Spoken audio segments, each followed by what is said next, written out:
എല്ലാവർക്കും നമ്മുടെ പുതിയ വീഡിയോയിലേക്ക് സ്വാഗതം. ഇന്ന് നമ്മൾ ചെയ്യുന്നത് ഗോതമ്പ് പൊടി വെച്ചിട്ട് ചെയ്തിട്ടെടുക്കാൻ പറ്റിയ നല്ല ടേസ്റ്റി ആയിട്ടുള്ള ഒരു റെസിപ്പിയാണ് കേട്ടോ. നമുക്കിത് വൈകുന്നേരങ്ങളിൽ സ്നാക്സ് ആയിട്ടോ അല്ലെങ്കിൽ രാവിലത്തെ ചായയുടെ ഒക്കെ ഒപ്പം കഴിക്കാൻ പറ്റിയ നല്ല ടേസ്റ്റി ആയിട്ടുള്ള ഒരു റെസിപ്പി തന്നെയാണ് കേട്ടോ. അപ്പം നമുക്കിത് എങ്ങനെയാണ് തയ്യാറാക്കുന്നതെന്ന് ഒന്ന് കണ്ടു നോക്കാം. ഈ ഒരു വീഡിയോ കണ്ടുകൊണ്ടിരിക്കുന്ന സമയത്ത് നിങ്ങൾക്ക് ഇഷ്ടപ്പെടുവാണെങ്കിൽ മറക്കാതെ തന്നെ ഒരു ലൈക്ക് ബട്ടണും കൂടെ ഒന്ന് ക്ലിക്ക് ചെയ്യണേ. അപ്പോൾ ആദ്യം തന്നെ ഈ ഒരു പാത്രത്തിലേക്ക് 250 ml ഈ ഒരു കപ്പിൽ 2 കപ്പ് അളവിൽ ഗോതമ്പൊടി ഞാൻ ഇട്ട് കൊടുക്കുകയാണ്. ഈ ഒരു പൊടിയിലേക്ക് ആവശ്യത്തിനുള്ള ഉപ്പും കൂടി നമുക്ക് ചേർത്ത് കൊടുക്കാം. ഇനി ഇതിലേക്ക് 1 ടീസ്പൂൺ അളവിൽ പഞ്ചസാരയും 2 ടീസ്പൂൺ അളവിൽ ഓയിലും കൂടി ഒഴിച്ചു കൊടുക്കുകയാണ്. ഞാനിപ്പോൾ ഇതിലേക്ക് സൺഫ്ലവർ ഓയിലാണ് കേട്ടോ 2 ടീസ്പൂൺ ഒഴിച്ചു കൊടുത്തിരിക്കുന്നത്. ഇതെല്ലാം കൂടി ചേർത്ത് പൊടി ഇതുപോലെ നന്നായിട്ടൊന്ന് മിക്സ് ചെയ്തതിന് ശേഷം ഇനി നമുക്ക് ആവശ്യത്തിനുള്ള വെള്ളം ഒഴിച്ചു കൊടുത്തിട്ടൊന്ന് നല്ല സോഫ്റ്റാക്കി ഒന്ന് കുഴച്ചിട്ടെടുക്കാം. ചൂടുവെള്ളം ഒന്നും ഒഴിച്ചു കൊടുക്കേണ്ട ആവശ്യമില്ല, പച്ചവെള്ളം തന്നെ ഒഴിച്ചു കൊടുത്തിട്ട് നല്ല പോലെ തന്നെ നമുക്കിതൊന്ന് കുഴച്ചിട്ടെടുക്കാം. അപ്പോൾ കുറച്ച് ഒഴിച്ചു കൊടുത്തിട്ട് നല്ല മയത്തിൽ വേണം ഇത് കുഴച്ചിട്ടെടുക്കാൻ വേണ്ടിയിട്ട്. നമ്മൾ ചപ്പാത്തി മാവൊക്കെ കുഴക്കുന്നതിനെക്കാട്ടിലും കുറച്ചും കൂടി നല്ല സോഫ്റ്റായിട്ടൊന്ന് കുഴച്ചിട്ടെടുക്കുക. അപ്പം ഇത് കണ്ടില്ലേ, മാവ് ഇവിടെ നല്ല സോഫ്റ്റാക്കി ഞാനൊന്ന് കുഴച്ചെടുത്തിട്ടുണ്ട്. ഞാനിപ്പോൾ ഈ ഒരു പൊടി കുഴയ്ക്കാൻ വേണ്ടിയിട്ട് 250 ml ഈ ഒരു കപ്പിൽ 1 കപ്പ് വെള്ളമാണ് എടുത്തിരുന്നത്. അതിലെനിക്കൊരു 3-3.5 ടേബിൾ സ്പൂണോളം വെള്ളം മിച്ചം വന്നിട്ടുണ്ട് കേട്ടോ. അപ്പോൾ നിങ്ങൾ എടുക്കുന്ന സമയത്ത് ഇതേ അളവ് തന്നെ ആയിരിക്കണമെന്നില്ല വെള്ളത്തിൻ്റെ. നമ്മൾ എടുക്കുന്ന ഗോതമ്പ് പൊടിയുടെ അനുസരിച്ച് ചിലപ്പോൾ വെള്ളത്തിൻ്റെ അളവ് കൂടിയോ കുറഞ്ഞൊന്നോ ഇരിക്കാം. ഇതുപോലെ നല്ല സോഫ്റ്റാക്കി ഒന്ന് കുഴച്ചെടുത്താൽ മതി. ഇനി കുഴച്ചെടുത്ത മാവ് ഈ ഒരു പാത്രത്തിലേക്ക് തന്നെ വെച്ച് കൊടുത്തിട്ട് കുറച്ച് ഓയിൽ അതിൻ്റെ മുകളിലൊന്ന് സ്പ്രെഡ് ചെയ്ത് കൊടുക്കുക. അപ്പോൾ ഈ ഒരു മാവ് നമുക്കൊരു അരമണിക്കൂറോളം ഒന്ന് റെസ്റ്റ് ചെയ്യാൻ വേണ്ടിയിട്ട് വെക്കാം. ഇനി ഇതിൻ്റെ ഫില്ലിങ്ങിനായിട്ട് ഞാനിപ്പോൾ ഇതിലേക്ക് ഒരു 300 ഗ്രാം അളവിൽ ചിക്കനാണ് കേട്ടോ എടുത്തിരിക്കുന്നത്. ഞാനിപ്പോൾ ഇതിലേക്ക് 300 ഗ്രാം അളവിൽ എല്ലില്ലാത്ത ചിക്കനാണ് കേട്ടോ എടുത്തിരിക്കുന്നത്. അപ്പോൾ നന്നായിട്ട് ക്ലീൻ ചെയ്ത് കഴുകി ചിക്കൻ്റെ ഒരു വെള്ളമൊക്കെ തുറന്നിരിക്കുകയാണ്. ഇനി ഈ ചിക്കനിലേക്ക് ഞാനൊരു 1/2 ടീസ്പൂൺ അളവിൽ ഗരം മസാലയും 1/2 ടീസ്പൂൺ അളവിൽ മല്ലിപ്പൊടിയും കൂടി ഇട്ട് കൊടുക്കുകയാണ്. കൂടാതെ ഇതിലേക്ക് ഒരു 2 നുള്ളു മഞ്ഞൾപ്പൊടിയും ഇതൊരു 1/4 ടീസ്പൂൺ അളവിൽ പെരിഞ്ജീരകം പൊടിച്ചെടുത്താണ്. പെരിഞ്ജീരകത്തിൻ്റെ പൊടിയും കൂടി ഇട്ട് കൊടുത്തിട്ടുണ്ട്. 1.5 ടീസ്പൂൺ അളവിൽ കാശ്മീരി മുളക് പൊടിയും 2 ടീസ്പൂൺ അളവിൽ നാരങ്ങാനീരും കൂടി ഒഴിച്ചു കൊടുത്തിട്ടുണ്ട്. ഇനി ഈ ചിക്കനിലേക്ക് ആവശ്യത്തിനുള്ള ഉപ്പും കൂടി ചേർത്ത് കൊടുത്തിട്ട് നന്നായിട്ട് ഇതുപോലെ ഒന്ന് മിക്സ് ചെയ്തിട്ട് എടുക്കുക. അപ്പോൾ ഇത് കണ്ടില്ല, ഇതുപോലെ നന്നായിട്ട് മിക്സ് ചെയ്തതിന് ശേഷം ഇതിന് നമുക്കൊരു 10-15 മിനിറ്റ് നേരത്തേക്കൊന്ന് റെസ്റ്റ് ചെയ്യാൻ വേണ്ടിയിട്ട് വെക്കാം കേട്ടോ. അപ്പോൾ ഇതിൻ്റെ കൂടെ കൂട്ടാനായിട്ട് ഞാനൊരു ചട്നിയും കൂടെ റെഡിയാക്കുന്നുണ്ട്. നമ്മൾ മൊമോസിൻ്റെ കൂടെ ചെയ്യുന്ന ഒരു ചട്നി തന്നെയാണ് കേട്ടോ ഞാനിപ്പോൾ ഇതിലും കാണിക്കുന്നത്. അതിനായിട്ട് ഞാനിപ്പോൾ ഇവിടെ ഒരു 8ഓളം പിരിയൻ മുളക് എടുത്തിട്ടുണ്ട്. പിരിയൻ മുളകാകുമ്പോൾ നല്ലൊരു കളർ കിട്ടും ഈ ഒരു ചട്നിക്ക്. പിരിയൻ മുളകാകുമ്പോൾ 8 എടുത്താലും അധികം എരിവൊന്നും ഉണ്ടാവത്തില്ല. അപ്പോൾ ഒരു 8ഓളം പിരിയൻ മുളക് ഇതിലൊരു പാത്രത്തിൽ കുറച്ച് വെള്ളം എടുത്തിട്ടുണ്ട്. അതിലേക്ക് നമുക്ക് ഇട്ട് കൊടുക്കാം. ഇനി ഇതിലേക്ക് വേണ്ടത് ഇതുപോലെ ഒരു മീഡിയം വലിപ്പമുള്ള 2 നല്ല പഴുത്തിട്ടുള്ള തക്കാളിയാണ്. വെന്ത് വരുന്ന സമയത്ത് അതിൻ്റെ തൊലി പെട്ടെന്ന് അടർത്തിയെടുക്കാൻ വേണ്ടിയിട്ട് ഇതുപോലെ ഒന്ന് വരഞ്ഞു കൊടുക്കാം. എന്നിട്ട് ഈ ഒരു വെള്ളത്തിലേക്ക് ഇട്ട് കൊടുക്കുക. ഇനി നമുക്ക് ഇതിലേക്ക് വേണ്ടത് ഒരു 7ഓളം വെളുത്തുള്ളിയാണ്. ഞാനിപ്പോൾ ഇവിടെ അത്യാവശ്യം നല്ല വലിയ അല്ലി വെളുത്തുള്ളിയാണ് കേട്ടോ എടുത്തിരിക്കുന്നത്. നിങ്ങളിപ്പോൾ തീരെ ചെറിയ അല്ലി വെളുത്തുള്ളിയാണ് എടുക്കുന്നതെങ്കിൽ അതിനനുസരിച്ച് വേണ്ടിട്ട് ചേർത്ത് കൊടുക്കാൻ വേണ്ടിയിട്ട്. അപ്പോൾ ഒരു വെളുത്തുള്ളിയും വെള്ളത്തിലേക്ക് ഇട്ട് കൊടുത്തിട്ടുണ്ട്. ഇതിന് ഗ്യാസ് അടുപ്പിലേക്ക് വെച്ച് കൊടുത്തിട്ട് നന്നായിട്ടൊന്ന് തിളപ്പിച്ചിട്ടെടുക്കാം. ഇതിപ്പോൾ കണ്ടില്ലേ, കുറച്ച് സമയം നമ്മൾ ഇതുപോലെ ഒന്ന് തിളപ്പിക്കുമ്പോഴത്തേക്കും ആ ഒരു തക്കാളിയൊക്കെ നമുക്ക് നന്നായിട്ടൊന്ന് വെന്ത് കിട്ടും. ആ ഒരു തൊലിയൊക്കെ അതിനകത്തുനിന്ന് അങ്ങ് മാറാൻ തുടങ്ങുമ്പോഴത്തേക്കും നമുക്ക് ഫ്ലെയിം അങ്ങ് ഓഫ് ചെയ്ത് കൊടുത്തേക്കാം. ഇനി ഇതിൻ്റെ ചൂട് ചെറുതായിട്ടൊന്ന് കുറയുന്നതിന് വരെ ഒന്ന് വെയിറ്റ് ചെയ്യാം കേട്ടോ. അപ്പോൾ നമ്മൾ ചിക്കൻ റെസ്റ്റ് ചെയ്യാൻ വെച്ചിട്ട് ഒരു 15 മിനിറ്റോളം കഴിഞ്ഞിട്ടുണ്ട്. ഇനി ഇതുപോലൊരു പാനിലേക്ക് കുറച്ച് ഓയിൽ നമുക്ക് ഒഴിച്ചു കൊടുക്കാം. എന്നിട്ട് ചിക്കൻ കഷ്ണങ്ങൾ ഇട്ട് കൊടുത്തിട്ട് നന്നായിട്ടൊന്ന് ഫ്രൈ ചെയ്തിട്ടെടുക്കുക. ഇതുപോലെ തിരിച്ചും മറിച്ചുമൊക്കെ ഇട്ട് കൊടുത്ത് ചിക്കൻ നല്ല പോലെ തന്നെ ഞാനിവിടെ നിന്ന് ഫ്രൈ ആക്കി എടുത്തിട്ടുണ്ട്. ഇനി ഇതുപോലൊരു പാനിലേക്ക് കുറച്ച് ഓയിൽ നമുക്ക് ഒഴിച്ചു കൊടുക്കാം. ഞാനിപ്പോൾ ഇതിൽ യൂസ് ചെയ്തിരിക്കുന്നത് മുഴുവനും സൺഫ്ലവർ ഓയിലാണ് കേട്ടോ. ഓയിലൊന്ന് ചൂടായിട്ട് വരുമ്പോഴത്തേക്കും ഇതുപോലെ 1 ടേബിൾ സ്പൂൺ അളവിൽ ഇഞ്ചി തീരെ ചെറിയതായിട്ട് കട്ട് ചെയ്തിട്ടെടുത്താണ്. അത് നമുക്ക് ഇതിലേക്ക് ഇട്ട് കൊടുക്കാം. അതുപോലെ തന്നെ 1 ടേബിൾ സ്പൂൺ അളവിൽ വെളുത്തുള്ളി ഇതുപോലെ തീരെ പൊടിയായിട്ട് കട്ട് ചെയ്തതും ഒരു 2 പച്ചമുളകും കൂടി ഇതിലേക്ക് ഇട്ട് കൊടുത്തിട്ട് നന്നായിട്ട് ഇതുപോലെ ഇളക്കി കൊടുക്കുക. ഇഞ്ചിയുടെയും വെളുത്തുള്ളിയുടെയും ആ ഒരു പച്ച ചൊവ്വയെന്ന് മാറിയതിന് ശേഷം ഇനി ഇതിലേക്ക് ഒരു 2.5 സവാള, അതായത് ഒരു മീഡിയം വലിപ്പമുള്ള ഒരു 2.5 സവാള ഇതുപോലെ തീരെ ചെറുതായിട്ട് കട്ട് ചെയ്തിട്ടെടുത്താണ്. അപ്പോൾ സവാള ഇതിലേക്ക് ഇട്ട് കൊടുത്തിട്ടുണ്ട്. പെട്ടെന്ന് വഴണ്ടി കിട്ടാൻ വേണ്ടിയിട്ട് കുറച്ച് ഉപ്പും കൂടി ഇട്ട് കൊടുത്തിട്ട് നന്നായിട്ട് നമുക്കിതൊന്ന് വഴറ്റിയിട്ടെടുക്കാം. ഇതിപ്പോൾ കണ്ടില്ല, ഈ ഒരു പരുവത്തിന് വേണം നമ്മൾ സവാള വഴറ്റിയെടുക്കാൻ വേണ്ടിയിട്ട്. ഇതുപോലെ വഴണ്ടി വന്നാൽ മാത്രമേ നമ്മുടെ ഒരു ഫില്ലിങ്ങിന് നല്ല ടേസ്റ്റ് ഉണ്ടാവത്തുള്ളൂ. അപ്പോൾ ഇതുപോലെ ഒന്ന് വഴണ്ടി വരുമ്പോഴത്തേക്കും ഇതിലേക്ക് നമുക്ക് കുറച്ച് പൊടികൾ ചേർത്ത് കൊടുക്കാം. ഇതിലേക്ക് ഒരു 1/2 ടീസ്പൂൺ അളവിൽ ഗരം മസാല ഇട്ട് കൊടുക്കുകയാണ്. അതുപോലെ തന്നെ ഒരു 1.5 ടീസ്പൂൺ അളവിൽ ചിക്കൻ മസാലയും 1.5 ടീസ്പൂൺ അളവിൽ കാശ്മീരി മുളക് പൊടിയും കൂടെ നമുക്ക് ഇതിലേക്ക് ഇട്ട് കൊടുക്കാം. 1/4 ടീസ്പൂൺ അളവിൽ മഞ്ഞൾപ്പൊടിയും 1/2 ടീസ്പൂൺ അളവിൽ മല്ലിപ്പൊടിയും കൂടി ഇട്ട് കൊടുത്തിട്ടുണ്ട്. പൊടികൾ ചേർത്ത് കൊടുക്കുന്ന സമയത്ത് നമ്മൾ തീയൊന്ന് കുറച്ച് വെച്ച് കൊടുക്കണേ. എന്നിട്ട് ഇതുപോലെ നന്നായിട്ട് ഇളക്കി കൊടുക്കാം. പൊടികളുടെ ഒരു പച്ച ചൊവ്വയൊന്ന് മാറി വന്നതിന് ശേഷം ഇതിലേക്ക് നമുക്കൊരു 2-3 ടേബിൾ സ്പൂൺ വെള്ളം ഒന്ന് ഒഴിച്ചൊന്ന് മിക്സ് ചെയ്യാം. വെള്ളം ഒഴിച്ച് ഇതുപോലെ ഒന്ന് മിക്സ് ചെയ്തതിന് ശേഷമാണ് നമ്മൾ ഫ്രൈ ചെയ്ത് മാറ്റി വെച്ചിരുന്ന ചിക്കന് ഇതുപോലെ കൈ കൊണ്ട് പിച്ചി ഒന്ന് ചെറിയ ചെറിയ കഷ്ണങ്ങളാക്കി എടുത്ത് വെച്ചിട്ടുണ്ട്. അപ്പോൾ ചിക്കൻ ഇതുപോലെ ചെറിയ ചെറിയ കഷ്ണങ്ങളാക്കിയതിന് ശേഷം ഇതിലേക്ക് നമുക്ക് ഇട്ട് കൊടുക്കാം. എന്നിട്ട് നന്നായിട്ട് ഇളക്കി കൊടുക്കുക.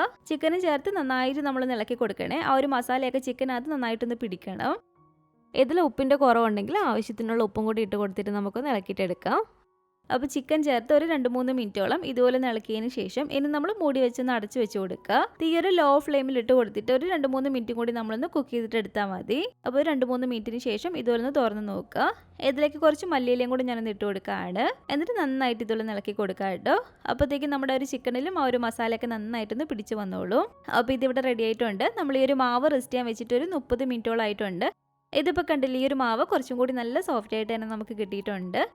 ഇനി ഇതൊരു കൗണ്ടർ ടോപ്പിലേക്കോ അല്ലെങ്കിൽ ഒരു ചപ്പാത്തി പലകയിലേക്ക് ഇട്ട് കൊടുത്തിട്ട് രണ്ടായിട്ട് നമുക്ക് ഇതുപോലെ കട്ട് ചെയ്തിട്ട് എടുക്കാം. എന്നിട്ട് ഇതുപോലെ റോൾ ചെയ്യുക ഒരെണ്ണം.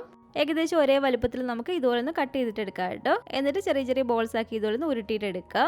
ഇതുപോലെ തന്നെ ബാക്കിയുള്ള ആ ഒരു മാവ് ഒന്ന് റോൾ ചെയ്തിട്ടൊന്ന് കട്ട് ചെയ്തിട്ട് എടുക്കാം നമുക്ക്. അപ്പോൾ ഇതുപോലെ എല്ലാം ഒന്ന് ഉരുട്ടിയെടുത്തതിന് ശേഷം നമ്മൾ ഏതാണോ പരത്തി എടുക്കാൻ പോകുന്നത് അതെടുത്തിട്ട് ബാക്കിയുള്ളത് നമ്മൾ ഇതുപോലെ കവർ ചെയ്ത് തന്നെ കൊടുക്കണേ. അല്ലെങ്കിൽ ആ ഒരു മാവിൽ നിന്ന് ഡ്രൈ ആയി പോകും. ഇതുപോലെ കുറച്ച് പൊടി നമ്മളൊന്ന് തൂകിയതിന് ശേഷം വേണം ഇത് പരത്തിയെടുക്കാൻ വേണ്ടിയിട്ട്, അല്ലെങ്കിൽ ചിലപ്പോൾ ഒട്ടിപ്പിടിക്കും. ഒരുപാട് പൊടി അങ്ങ് തൂകുകയും ചെയ്യരുത്. കുറച്ച് പൊടി ഇതുപോലെ തൂകി കൊടുത്തിട്ട് നമുക്കിതൊന്ന് പരത്തിയിട്ടെടുക്കാം. പരത്തിയെടുക്കുന്ന സമയത്ത് പ്രത്യേകം ശ്രദ്ധിക്കണേ, ഒരുപാട് അങ്ങ് കട്ടി കൂടിയും പോകരുത്, എന്നാൽ ഒരുപാട് തീരെ അങ്ങനെ ഐസും ആകാൻ പാടില്ല. ഗോതമ്പ് പൊടി ആയതുകൊണ്ട് തന്നെ ഒരുപാട് അങ്ങ് കട്ടി കൂടി പോയിട്ടുണ്ടെങ്കിൽ നമുക്കിത് കഴിക്കാൻ വേണ്ടിയിട്ട് അത്ര ഒരു രസം ഉണ്ടാവില്ല. എന്നാൽ നമുക്കിതിലേക്ക് ഫില്ലിങ് വെച്ച് കൊടുക്കേണ്ടതുമാണ്. അതുകൊണ്ട് ഒരുപാട് അങ്ങ് നൈസായിട്ട് പരത്തുകയും ചെയ്യരുത്. ഇതുപോലെ ഈ ഒരു കട്ടിക്ക് നമ്മളൊന്ന് പരത്തിയിട്ടെടുക്കുക. ഇതുപോലെ ഒന്ന് പരത്തിയെടുത്തതിന് ശേഷം കുറച്ച് വെള്ളം കയ്യിലൊന്നാക്കിയിട്ട് ഈ ഒരു സൈഡിലെല്ലാം നമുക്കൊന്ന് തേച്ച് കൊടുക്കാം. അതിനുശേഷം ഇതിലേക്ക് നമുക്കൊരു 1-2 ടീസ്പൂണ് ഫില്ലിങ് ഇതുപോലെ വെച്ച് കൊടുക്കാം. ഫില്ലിങ് വെച്ച് കൊടുത്തിട്ട് സൈഡെല്ലാം ചേർത്തിട്ട് ഇതുപോലെ ഒന്ന് ഒട്ടിച്ച് കൊടുക്കുക.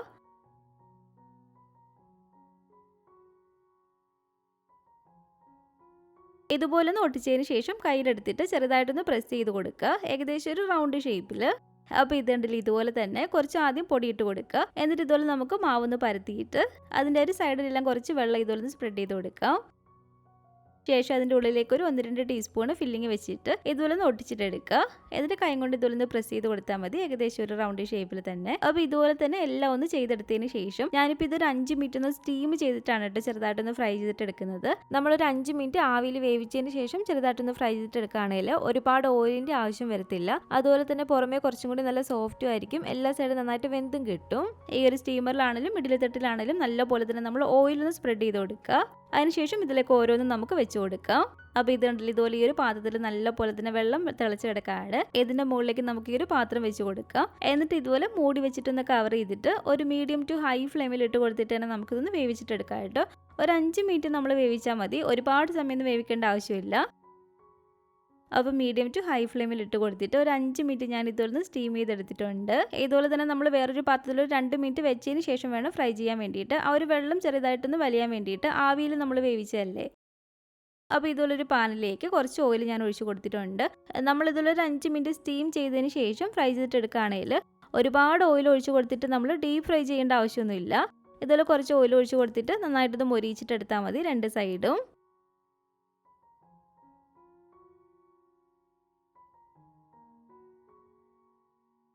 അപ്പോൾ തിരിച്ചും മറിച്ചിട്ട് കൊടുത്തിട്ട് നല്ലപോലെ തന്നെ നമുക്ക് 2 സൈഡിൽ നിന്ന് മൊരിയിച്ചിട്ടെടുക്കാം. ഇതുപോലെ നമ്മൾ ചെറുതായിട്ടൊന്ന് ഫ്രൈ ചെയ്തെടുക്കുന്ന സമയത്ത് തീ ഒരുപാട് കുറച്ച് വെച്ച് കൊടുക്കേണ്ട കേട്ടോ. ഒരു മീഡിയം ഫ്ലെയിമിൽ ഇട്ട് കൊടുത്തിട്ട് തന്നെ നമ്മൾ ഫ്രൈ ചെയ്തിട്ടെടുത്താൽ മതി. പെട്ടെന്ന് തന്നെ നമുക്ക് ഇതുപോലെ ഒന്ന് ഫ്രൈ ആയി കിട്ടുന്നതായിരിക്കും.